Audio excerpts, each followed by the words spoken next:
This episode is brought to you by Allstate. Some people just know they could save hundreds on car insurance by checking Allstate first. Like, to check you have the tickets in your wallet first before you drive 2 hours to the big game. Seriously, you had one job. Now the closest you'll get to the 50-yard line is parking lot D. Yeah, checking first is smart. So check Allstate first for a quote that could save you hundreds. You're in good hands with Allstate. Savings vary. Terms apply. Allstate Fire and Casualty Insurance Company and Affiliates. Northbrook, Illinois. This Steve Jones Show podcast is now loading. The Steve Jones Show podcast is presented by Sunbury Motor Company, Purdy Insurance, Brewers Outlet, and NIL Game Changers.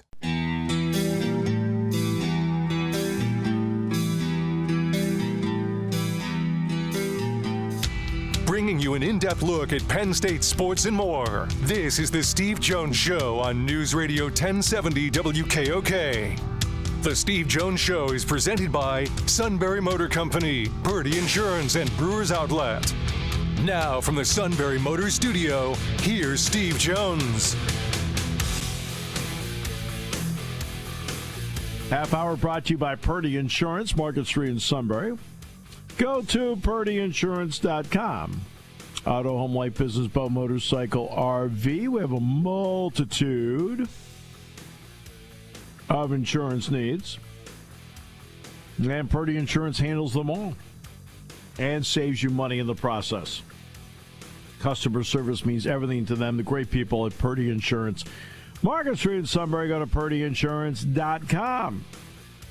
All right, let's get to the high school roundtable. Some interesting results last week. And we will start with Coach Briggs and Selinsgrove. Coach, how are you? I'm doing well, Steve. How you doing, buddy? I'm doing very well. It's the showdown with Shikellamy this week. Last week, a tough one with Shamokin. I want to start with the Shamokin part of it. They have put together some really good performances so far. You finally got a chance to really look at them firsthand. What did you think? Oh, they're explosive in every facet. Really impressed with their quarterback. In my opinion, I think he's the one that kind of took it over for them in a close game a week ago against Selinsgrove. But, big kids up front, tall, athletic, skilled kids. Quarterback, he's a little guy. He's just a sophomore, but he's everywhere. He runs the ball. He throws very, very well. I mean, the score that basically put them over to beat Selinsgrove, ball snapped over his head, went about 15 yards behind the line of scrimmage. And you know what happens then? All the defense kind of, they kind of hiccup and go, whoa, and then start pursuing. He outran the pursuit, going to his left, and threw a dime in the end zone for a touchdown.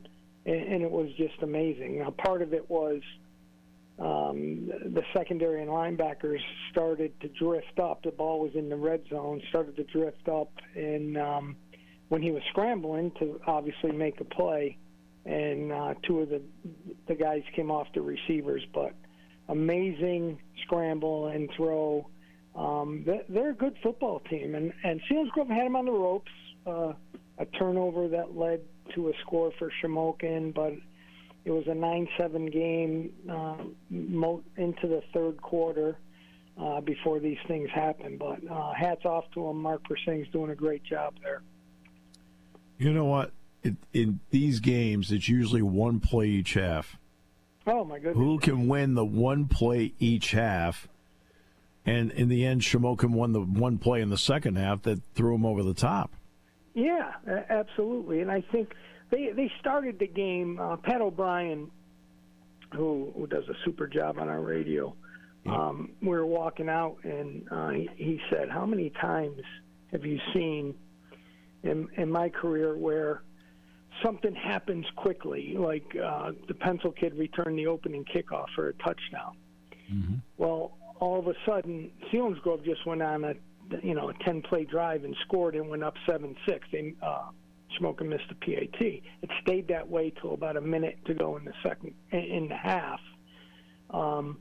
Back and forth type of thing. But how many times do you see a team that scores quickly, big, and then all of a sudden it's kind of a they get back on their heels a little bit, and because they're saying to themselves, "Oh, this is a little bit too easy." Well, it wasn't. I think Selinsgrove smacked them in the teeth a little bit, and it's probably the first time since Jersey Shore that's happened to them, and they responded.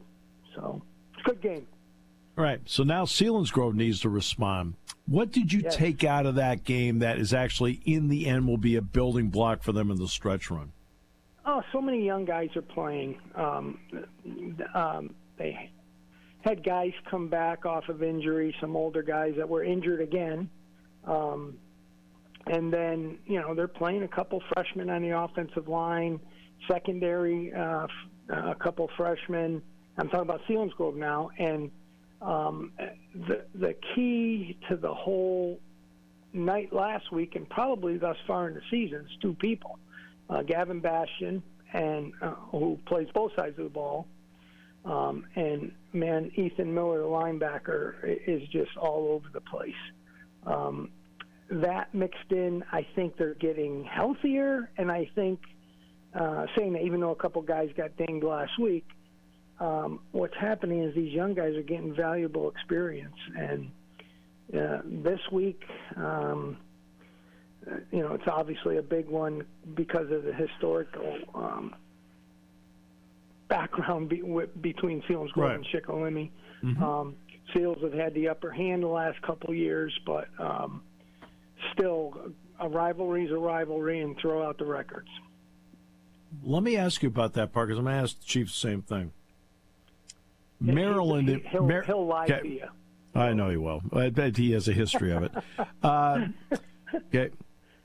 Maryland in basketball will tell you that Duke is their biggest rival. Over and over and over and over. But you talk to the Duke people, it's game 12. North Carolina. Right? Okay? Yep. That's game 12. Like Michigan State, that's our biggest rival, Michigan. For Michigan, it's game 5.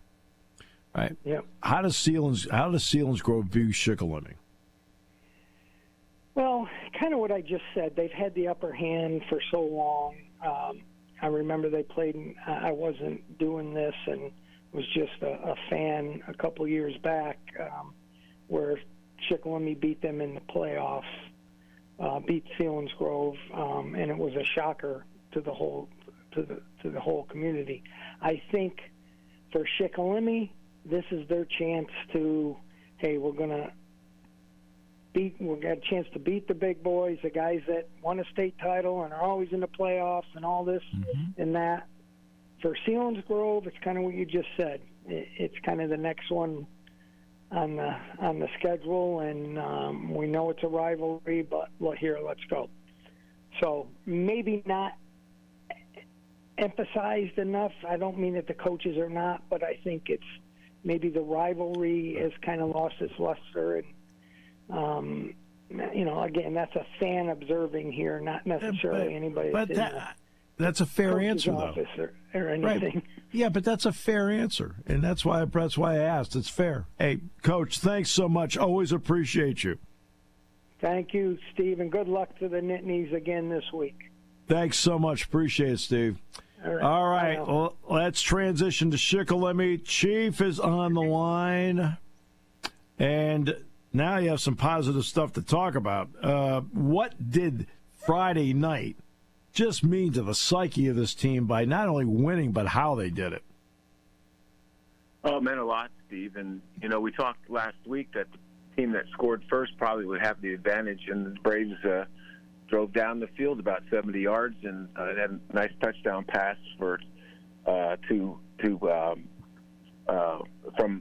Brody Raybuck into Thomas Pollock, and it was a thing of beauty. And then after that, things just picked up.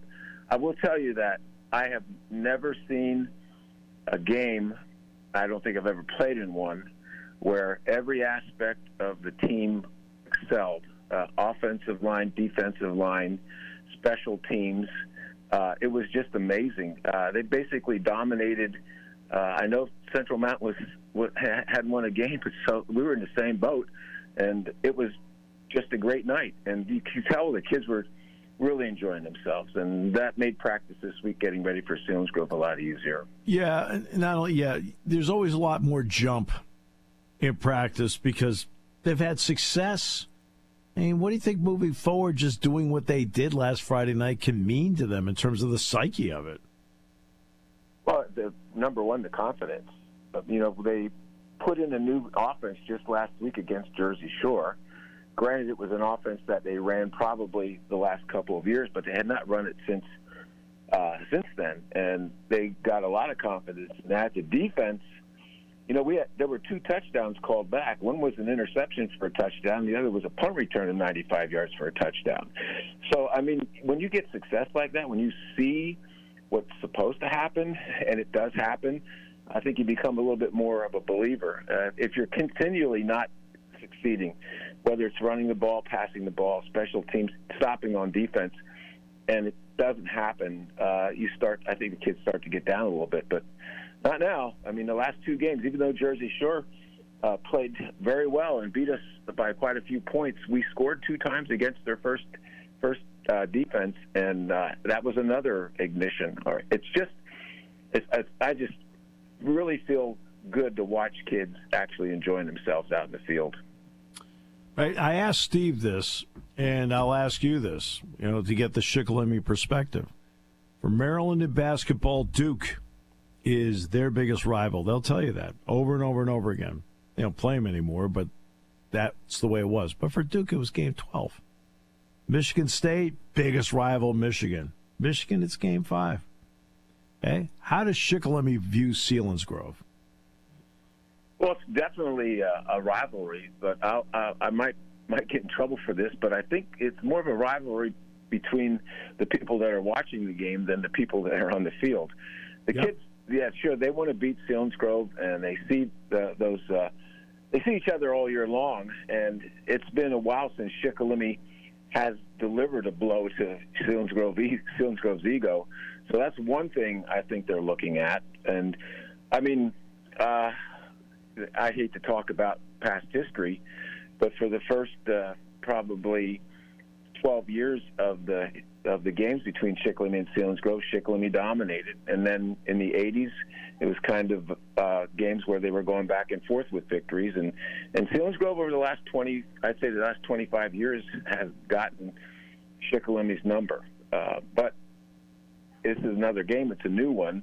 And, it's the old story. They may only win 2 or 3 games this year. If they beat Selinsgrove, that's bragging rights, and they'll say, yeah, but we beat Selinsgrove. So it's just one of those things that I think help them out. Shamokin has a great team. They could get through districts, and they could get to states, but if they don't beat Mount Carmel, that's all they'll talk about the whole year long. It's kind of the same thing. You beat Selinsgrove, you got something you can talk about. All right, which brings up the last question. Does it lose a little luster because it's not the last game of the regular season? I don't think so. For years, it was the second game of the season. Right. And I think that maybe if it were earlier, it would be the kids might be fresher as far as their legs and as far as, I guess, just their bodies not being hit as much or any of those injuries. But it doesn't lose any luster being this game. Okay. I mean, I think it's right in the middle of the season, and especially this year since we've had a change in coaching and we've had a change in, it seems, some type of attitude. But, no, I would say it doesn't make a big difference with Shikellamy. Dave, thanks so much. Appreciate it. Thank you, Steve. All right. Again, good luck with Penn State. I was there last week for the game with Illinois, and I'm going to be there for UCLA. So, great. Enjoy it. Yeah, be a lot of fun. Yep, we will. All right. Take care. The great Dave Ritchie with us on the show. Gregg Wetzel now joins us. The beat goes on. Beat Loyalsock 27-13. Gregg. Right? Yes, sir. They got something special going here, don't they? They have something going right now, Steve. They're playing well defensively, offensively. The score was 27-7. Loyalsock scored the last play of the game, and probably made the score about what it should be. It was a well-played game, both sides of the ball, and it was good. It was good to see Lewisburg come out on top, go to 6-0. Well, let's get to something you can't see, but when you're around it, you can feel it. What kind of confidence does this team have right now because of the success? They are a very confident football team, Steve. You know, this game against Loyalsock, they returned a kickoff to the 21-yard line. The score was 13-7 in favor of Lewisburg at the time. Loyalsock is on Lewisburg's 21-yard line, 1st and 10, midway through the third quarter. The defense gave up exactly 2 yards in 4 plays. You know, they don't panic. They're being coached right now. They're listening to their coaches. They're just doing a really, really nice job running the schemes that the coaches want them to run, staying within themselves. They're fun to be around right now. I can imagine they are. Now they've got this matchup with Midwest, and Midwest got, I mean, unfortunately for them, Bloomsburg took them apart 43-0. How do you look at the matchup with Midwest, and for Lewisburg, scoring first kind of keeps the boat rolling? Yeah, it's unfortunate for Midwest, Steve. It really is. They're a program that's trying to get the sport started, getting a foothold on the sport. They haven't had a lot of success the last 2 years. I think they've lost 16 or 17 games in a row, something like that. This year they've only scored 13 points. The coaching staff at practice last night, guys, we're 0-0. I'm sure you hear that with Coach Franklin a lot. We want to be 1-0 this week. This is what we need to do. We need to get better.